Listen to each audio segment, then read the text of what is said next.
One more question from one of our clients before Okay. we get to the horrible one at the end. Oh, thanks. Do I mix biscuits with the raw food?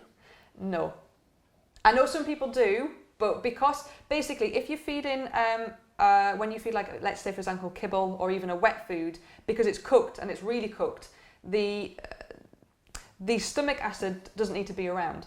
When a dog is fed a raw food diet, it needs to have that acidity in its stomach to be able to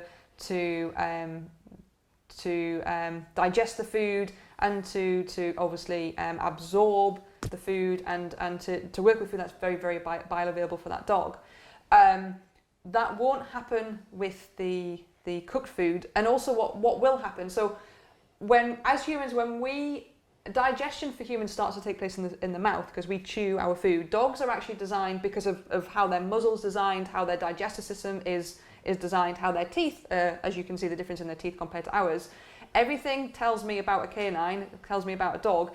They are supposed to take chunks and lumps of food and swallow it. That's why when dogs eat kibble, a lot of them just like hoover it in because they're supposed to be taking lumps and chunks. Digestion for a dog takes place in the stomach. So if you can imagine our mouth chews and chews and chews, that's when digestion starts to happen for us. The stomach is supposed to do the same thing. So if you remember from GCSE biology, we learned about peristalsis. The stomach is supposed to kind of do a chomping, grinding It's a long time effect. ago. I apologise. When a dog is fed this kibble-based diet, the stomach remains stagnant. The stomach doesn't do that job. And that is one of the causes of stomach upsets in a dog anyway, because the stomach is supposed to be doing something. And when it's fed this kind of commercial cooked food, it doesn't.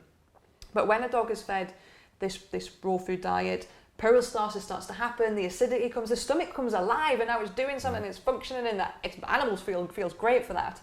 But when you put raw food and kind of cooked food together in terms of very highly cooked food like your kibble, the stomach gets a bit confused. Hang on a minute, what am I supposed to be digesting here? And that's why you can get gurgles and stomach upsets and tenderness. So I would say for some people, they might prefer to do kibble in the morning and then a raw food in the evening, or the other way around. I would say just do one or the other. Actually, no, I wouldn't. I would say just do raw or fresh food. Get rid of the kibble altogether. Okay.